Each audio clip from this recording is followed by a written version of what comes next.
NC State family, it's time for an honest look at your sports world. Let's get you hooked up for Pack Therapy, presented by First Horizon Bank. Here are your hosts, Tim Donnelly and Wolfpack football legend Mike Glennon. Welcome into another edition of Pack Therapy. I'm Tim Donnelly, as always, joined by Mike Glennon, NC State legend. There are, and I feel like we start with this a couple times this year. There are times where our name, Pack Therapy, makes more sense. You got to come together. You got to have the group therapy element. This might be one of those days, so we're going to help you get through the Miami game and obviously look towards Florida State. 41-7, and somehow it didn't feel that close. Mike, we haven't done this one in a while, so I'll start with the question that we ask in situations like this. What happened? To me, there was just a huge talent gap. Like, it was obvious that NC State was just nowhere near the same talent level as that Miami team from top to bottom. I mean, I will say that Miami team is good. Like, I think that's a team that can make some noise in the college football playoff so far from – if they get in. Right. But clearly, to me, them and Notre Dame have been the best two opponents NC State's faced. And they played Notre Dame earlier in the year, right? They beat Notre Dame. Yeah, even though they're below them in the CFP rankings. It was the opener? Yeah, it was the opener. Yep. 27-24. Yeah, I mean, I think that Miami team is good. But just across the board, I think starting with the Miami defensive line absolutely dominated NC State's offensive line. Now they do have – I saw they have two guys that are the top two defensive ends on Mel Kiper's board right now. I know Ruben Bain Jr. Ruben Bain's like projected as the number one overall pick. By Mel Kiper. Most have him some – no disrespect to Mel Kiper. It's like the sixth pick, but we're splitting hairs. I mean, they have some real dudes on the other side of the ball. Offensively, I mean, Carson Beck played well. That Tony guy is already Tony. A really good player. Just from top to bottom, they look bigger, they look faster, they look stronger, and C.J. Bailey didn't play very well. I'm not saying what you just did is wrong, but I do think it shows the type of game it was, that we are Pack Therapy. We are an NC State Wolfpack podcast, and we've now listed like 4 names, and they all played for Miami after the state game. It's tough to differentiate or tough to decide how much, because everything you're saying is true, right? Miami has dudes, but also there was a decent amount. There were a decent amount of underwhelming performances from NC State, and right, both can be true. You can come away from that game impressed with Miami and also understand, 41-7. We were just talking off air. The 7 and a lot of the stats came on that last garbage time drive. It's not like, oh, there's a silver lining. There's little flashes of this, flashes of that. It was a pretty thorough whooping the whole time. To me, what this season has shown is that NC State can stack up against some of the better teams in the ACC. Against the teams that are some of the better teams in the country, it's like not even close right now. Like, to me, Virginia is a good ACC team. I don't think that if they made the playoff, I think it would be they probably have a pretty tough time. Miami, they make the playoff, I think they can show they belong. Notre Dame, same thing. That talent gap though between what Miami is and what NC State is just a lot. And I think the thing that's kind of, I don't know if worrisome is the right word, but 2 years ago NC State beat Miami. It was at home. So it's like NIL already existed. Miami already had that donor that was given a ton of money then. So it's like, some might say they've had him since the 80s, but yes, they definitely had him 2 years ago. So do they have more money than NC State? Yeah, probably, but I wouldn't think it's that much more. And it was just, I should say it this way, they didn't have that much more this year than what they had 2 years ago when NC State beat them. Going back to when you played, right? Because obviously NIL changes everything. Were there teams in the ACC that you felt, and obviously you're not going to say this is you and your boys, but did you go into games recognizing the talent at Clemson, Florida State, Miami, right? The quote-unquote big brands with all the budgets. Like, did it feel like there was as big a gap at times? I mean, I would say both Clemson and Florida State felt that way just because it was like more based on number of projected draft picks. Like you knew these guys were going to – they had more guys playing on Sunday than we were going to. With that being said, we were able to beat them both. I mean, I think that's kind of what I was getting at is the gap growing or is that what the gap has been?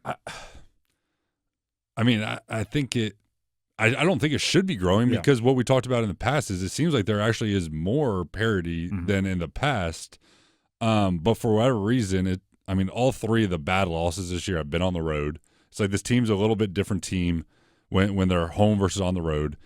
Defensively, NC State is who they are. Like I will say, actually, in the first half, NC State's defense actually played all right. I don't, you give up 41 points. You can't say the defense didn't play a hand in it. But to me, this game was more about the offense didn't show up than it was about the defense. And so far, what I've seen from C.J. Bailey is when the defense doesn't have a pass rush, when they don't mix up the coverage a ton, he plays really well. When it's basically 7-on-7 football, C.J. Bailey plays really well.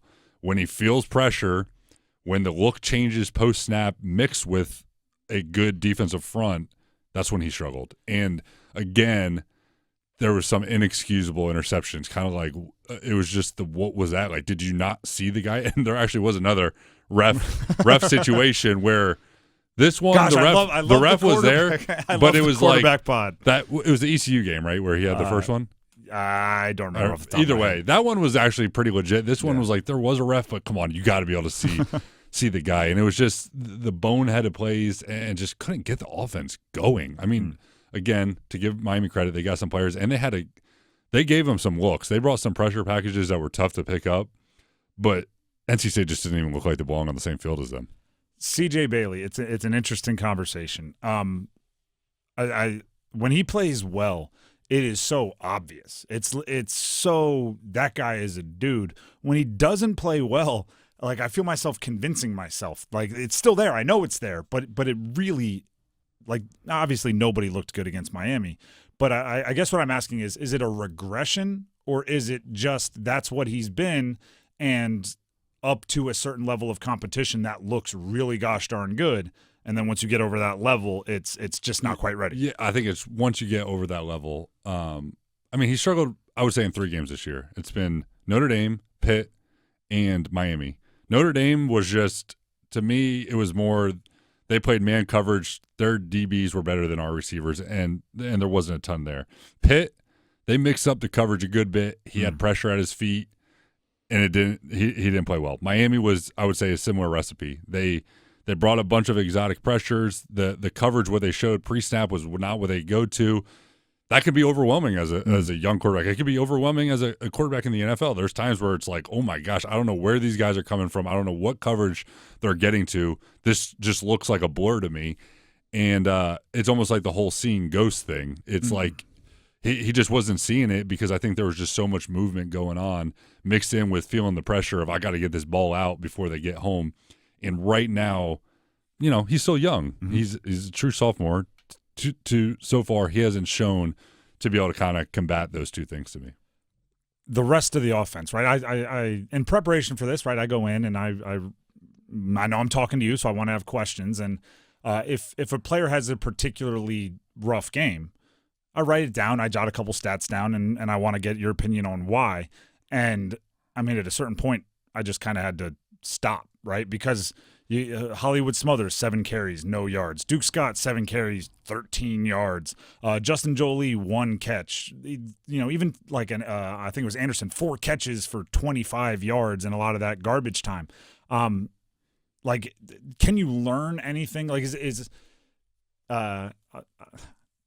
is obviously a UNC coach, but it's from his Patriot era, right? Belichick. The on to Cincinnati thing. I was just talking to somebody who's reading his book, and the whole on to Cincinnati origin is that they played played Kansas City, and they played so bad. He's like, we were the better team. We had more All-Pros. We had more Pro Bowlers. We had more Hall of Famers. We were the better team, and everyone played bad. And he's like, there was nothing to, like, it was so bad that there was nothing to talk about, right? It was just, like, you're not correcting those mistakes. Yeah. It was just bad. Yeah. So he just didn't want to talk about it, so he started saying on to Cincinnati over and over and over again. And obviously, it's become a meme, and it's a whole thing now. Is that what this – is it, like, just one big painful blur, or are you really going in and saying, like, hey, Hollywood, on this carry, we needed to turn a 2-yard loss into a 3-yard win or a 3-yard gain with a cut right here. Like, are you doing that? I think it depends which position group, which meeting room you're in. If you're with the running backs, it probably is that. Like, there was nothing Hollywood Smothers could do. It was just there was penetration. He had nowhere to go. Now, offensive line, let's talk about these blitz pickups that we missed up. Let's talk about what moves did these defensive ends put on you. How do we learn from it to kind of combat it next time we face it? CJ Bailey, he needs to dive deep into this one because teams are watching this tape. They're watching what Pitt did, and they're going to try to do it to him again. So he's got to learn how to pick up the protections, where his hot answers are, how to just kind of relax and let the defense unfold, to not kind of premeditate decisions at times. So I think it depends on which meeting room you're in. Running backs, Hollywood Smother, Duke Scott, there was nothing there. I don't think there's really anything the running back coach can take away other than in the protection side. Offensive line and quarterback, there's definitely something to learn from. Offensive line, I want to focus in on because, we started this pod with, some of the dudes from Miami. They're going to be draft picks. They're a certain level of talent. I find it hard, and this is why I don't think I've said a bunch of reasons why I wouldn't be a good coach. I think sometimes you look at him and go like, that dude's better than you. Great technique. You got bull rushed, right? Like, what are you going to do there, right? There's a great Bill Burr stand-up where he's talking about some basketball player, and he's like, when somebody jumps from the free throw line and dunks it on 3 dudes, everyone else on the court isn't going, why didn't I think of that, right? It's like that's something only one person can do. Right. Was there some of that where you just look at the offensive line and you go, listen, you're not playing Reuben Bain Jr. every single game, and thank goodness you're not. I think that's probably a conversation that the coaches are having with each other. Like, look, I mean, guys, we're up on a tough one this week. Coordinator's yelling at position coach. Position coach is going, what do you want me to do? Yeah. Now, I do think as coaches, you sit down and say, okay, we may not be playing these guys again, but how could we have handled it better? Because it's not all – because, again, if the talent gap is that different, you can't put it all on the players like, oh, they're just better than us.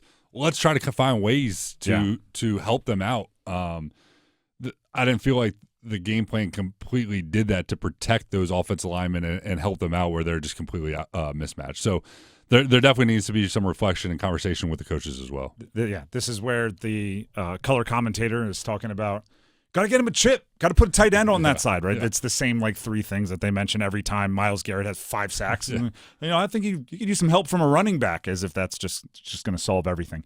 This is Pack Therapy. When we come back, there are some big picture conversations, right? The Miami game is what it was, 41-7 on the road. Coming back home against Florida State, but I'm gonna put us in a 10,000 feet above the ground view, and we'll ask Mike some questions on it. Stick around.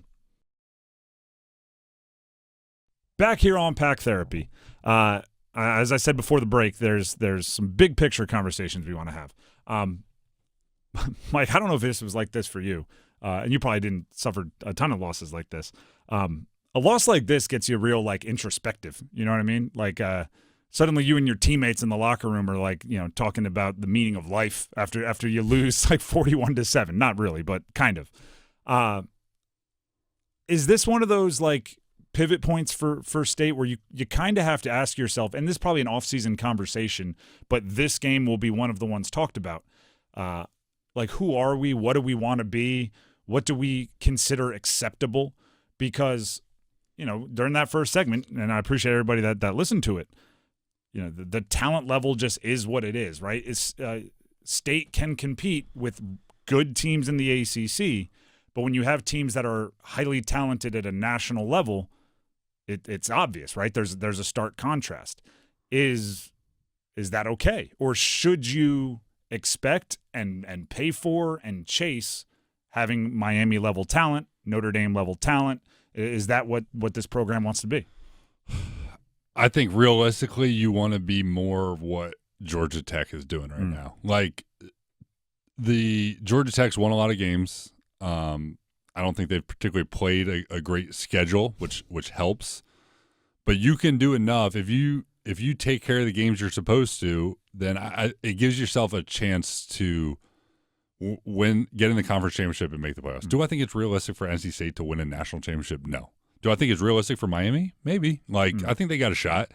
They got. I mean, the recruiting pool that they pull from in South Florida is different than what NC State can get. So tied in with probably more money, I imagine.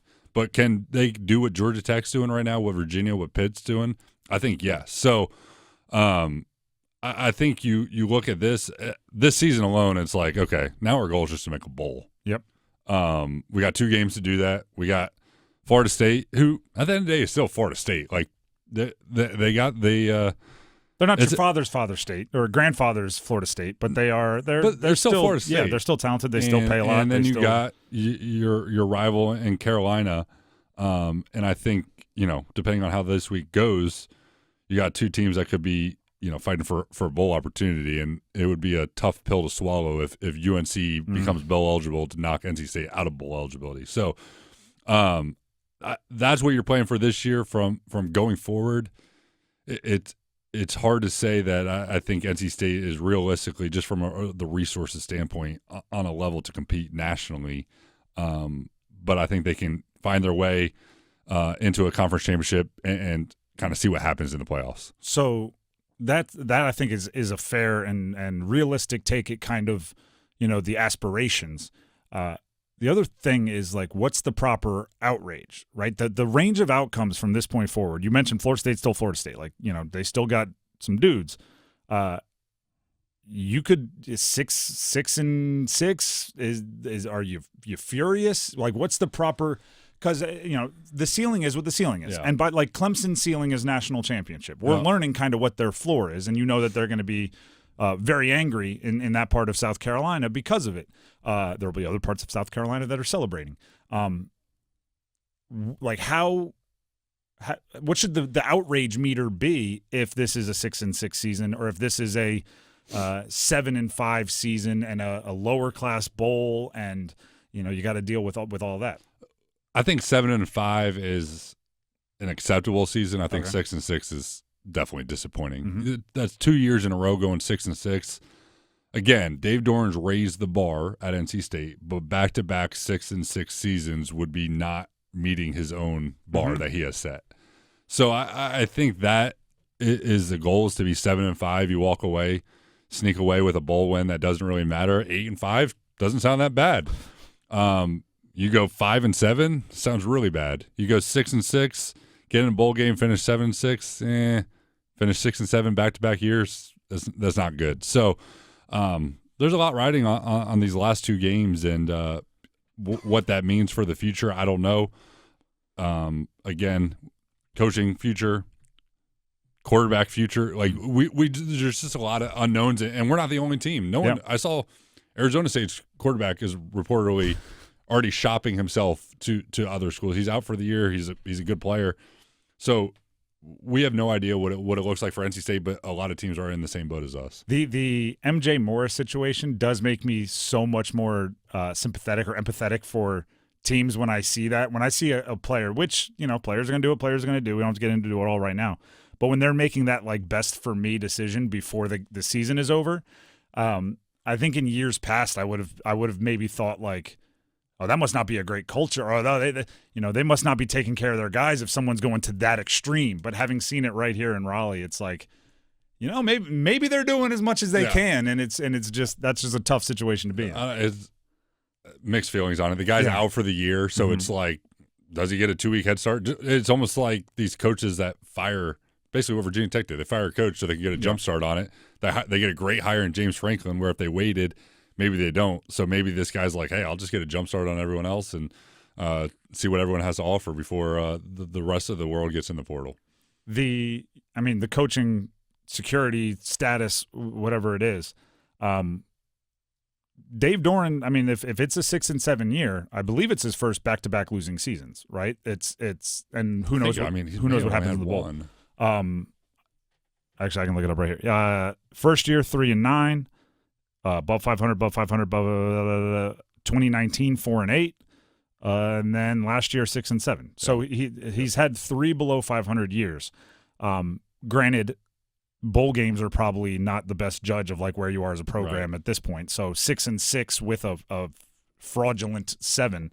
I don't know. It's like obviously I hear from fans a lot. I'm sure you do as well. I have a really hard time if you are a program like NC State that cares about football, because I do think there are other schools that pretend to care about football, and State cares about football.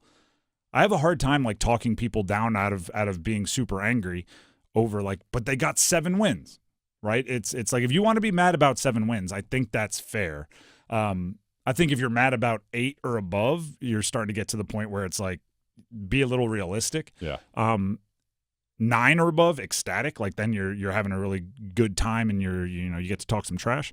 But back to back, 6 and 7, 7 and 6. Like I kind of understand whatever outrage is directed towards the people responsible. Yeah. And I think that's the important part is what are the true expectations of NC State? Mm-hmm. Are fans realistic?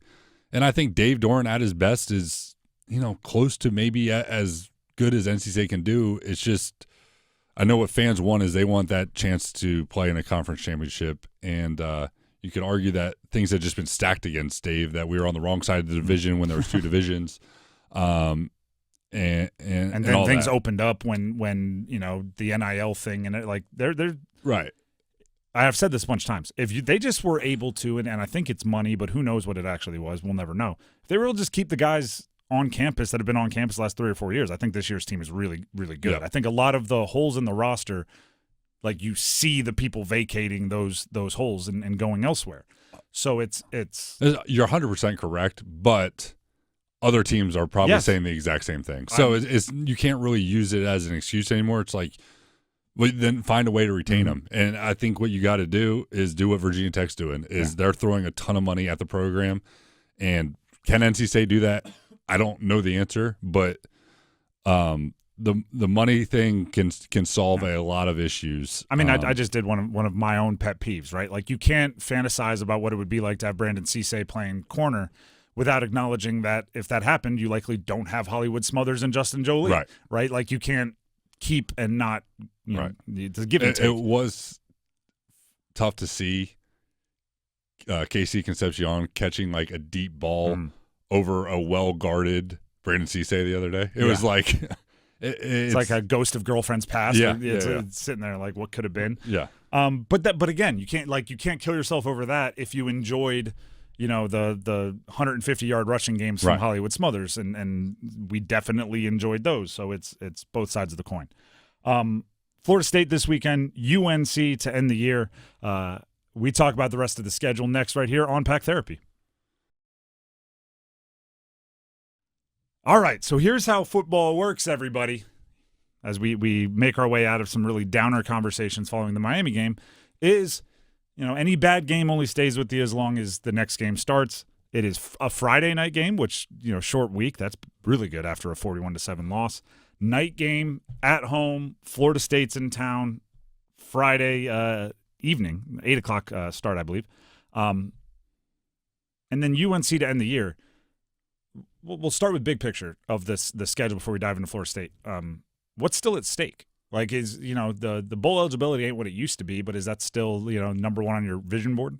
I don't think it's not what it used to be, but it's still like a pride thing. Okay. Like, you don't go to a bowl game, that's like embarrassing. So that, to me, the bowl eligibility is more just a benchmark, you can say, but I think it's really more about pride at this point. It's like, man, back-to-back year, or like, even I guess last year they made a bowl, but you don't want to be a part of that. Like, you don't want to be the team that they went 9 wins 2 years ago, and now you're back-to-back 5-6 wins. Like, that's not what NC State is. So to me, it's a pride, but I guess the easiest benchmark is the bowl game. Former player pride. Like, does it mean something to you that there's a bowl game that you get to watch? No, it doesn't. Like, I don't care to watch the bowl game because the bowl games don't mean anything more. But again, it's a pride thing. It's like, I keep going back to Virginia Tech. You don't want to become what Virginia Tech has become. Like that is definitely a pride thing, and NC State's better than that. They've raised their expectations, and you don't want to go backwards. So for me, it would just be more the embarrassing. Like, man, we're not even in a bowl game this year. I resist this line of thinking, but it's been presented to me about State a bunch of times. And because you brought up that you don't want to become what Virginia Tech had become, sometimes you do have to become that to get $50 million extra dollars per year in athletic funds over the next 4, and James Franklin razzle-dazzling everybody at the intro presser. Obviously, you don't want to bottom out. You never want to go hit rock bottom. But, I think Virginia Tech will be a competitor in the ACC within the next, 2 years, 3 years, however long it takes James Franklin to turn it around. And I don't think that happens if Brent Pry was winning 7 games a year. Very true. But more that becomes an administrative decision that we are going to commit to football. I don't think James Franklin is going to Virginia Tech if the AD doesn't come out and say we are now investing, what was it, $90 million or something like that? Or well more than that. But it was a 4-year. It was over 220 something million over 4 years. Okay, so almost 80 million in athletics. Okay, but I'm AKA sure most of football. You're right. So that to me, but yeah, maybe it is because they've hit rock bottom. That they did. Now I will say Virginia Tech has a little bit more history of success with Frank Beamer than what NC State has seen. So those fans have gotten a taste of what it feels like to be a true national contender, where NC State fans still haven't had that. So I don't know if the athletic department, will have that itch to get back to glory like they once did, like Virginia Tech is. All right, so we did a lot of big picture talk. Let's zero in. Florida State this weekend. It's an opportunity to bounce back. Puts you in the quarterback room. You've been in quarterback rooms in the NFL, college, like the amount of personalities and different quarterbacks, coaches, and offensive coordinators you dealt with. What's the move? How would you treat this week we'll talk CJ Bailey. Look, I think you come in on Sunday and watch that film from Miami, and it's kind of I'd say come to Jesus meeting, but it's like, hey, like we got to clean this up. How do we get better? Like this just was not good enough. And then you come out to practice on Tuesday, and it's like you completely turn the page, and it's like energy, positive vibes. Get back to CJ being himself, which is the skipping, galloping down the field guy. So at first it's some hard conversations, critical to get better, and then it's we've moved on. We have a new exciting opportunity in front of us to play Florida State on ESPN on Friday night. So there's a lot of reason to be able to move on quickly from that one. And that's the way I expect CJ to come out and play. Like he's never been a guy that looks like he stays down. So I think he'll come out and play well. He's played well at home all year. Now Florida State's going to present some of the challenges.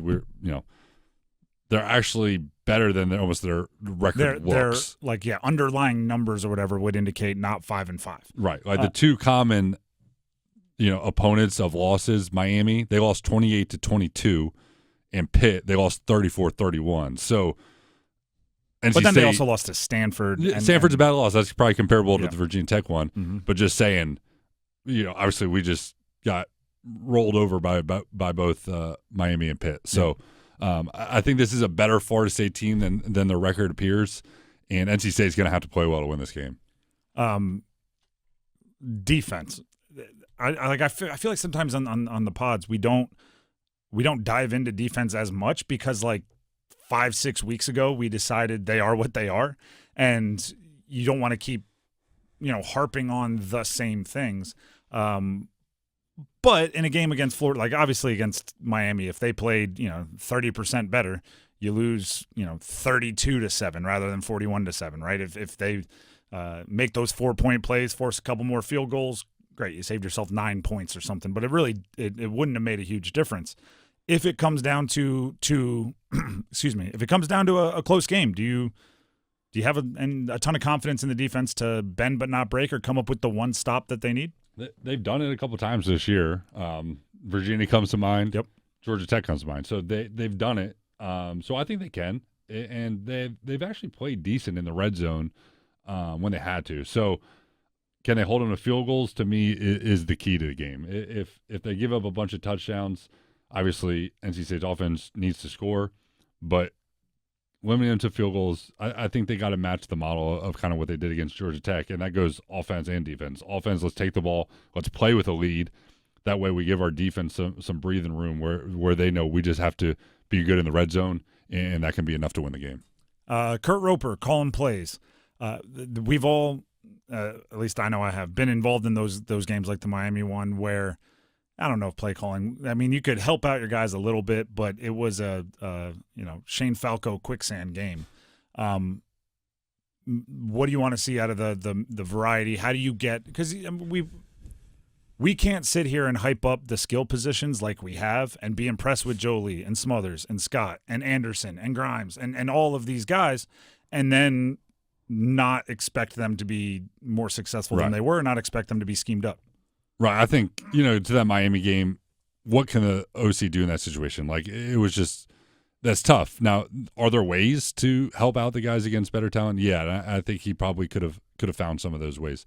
To me, my messaging, if I'm Kurt Roper, is we need to be great on first down because when we're playing behind the chains, it just makes it more difficult on everyone. We can't get Hollywood and Duke Scott going because, second and long, more than likely we're going to have to pass. Then the defensive line can start, pinning their ears back and they know they can just rush the passer. We've seen when teams have some good pass rushers, it's made it difficult on this offensive line and C.J. Bailey. So my messaging to them is let's be great on the early downs, and if we can stay in the third and manageable situations, we've shown that we can convert and move the ball down the field. Now, how, right? Because being great on first down is ideal, right? But is it being more conservative in your play calling to make sure you get 4 yards so you're never, it's 2nd and 6, which always feels okay? Or are you hunting for more significant plays? Like what how? To me, yeah. Obviously, you got to it's easier said than done. Just say, let's be great on first down. But I think that probably falls on Kurt Roper is what's the weakness in Florida State? If we just have to, basically the way NC State's defense plays, they play off coverage. Let's take an easy hitch and get to it. If Florida State does that, then we're going to have to find ways to do it. Or it might be, hey, guys, they play man coverage.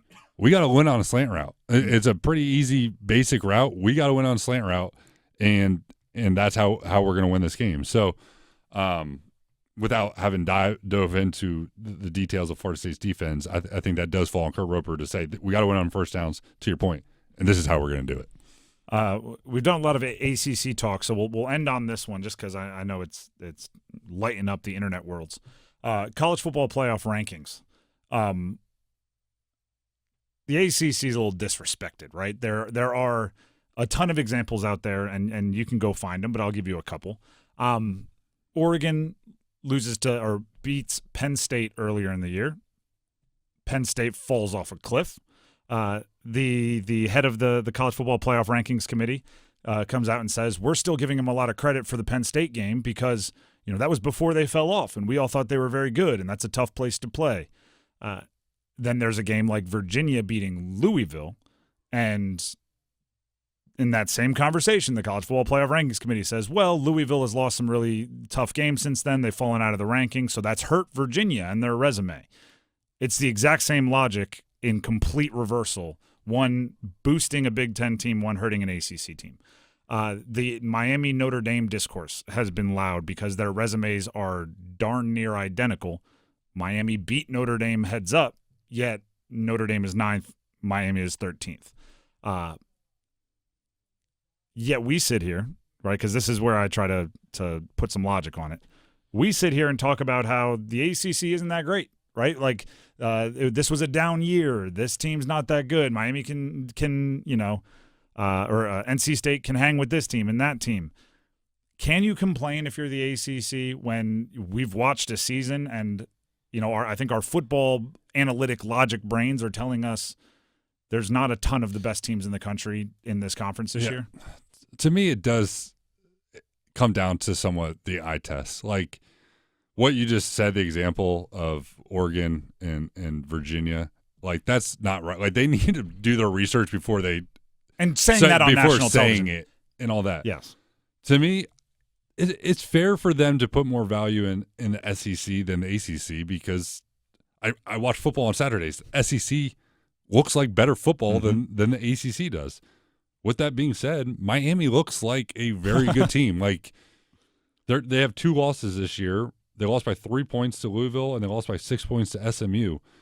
They beat Notre Dame. I know it was the beginning of the year, and Notre Dame was playing a freshman quarterback for the first time. But if you're not going to count it, you got to make them count. Like, why play the games if you're not going to if it's not going to count, Miami should never schedule that game ever again. So if people want to criticize Georgia Tech and say, look what NC State's offense did against them, and then look what NC State's offense did against Miami, I'm for that. Mm-hmm. Like, Georgia Tech to me does not look like a playoff caliber team.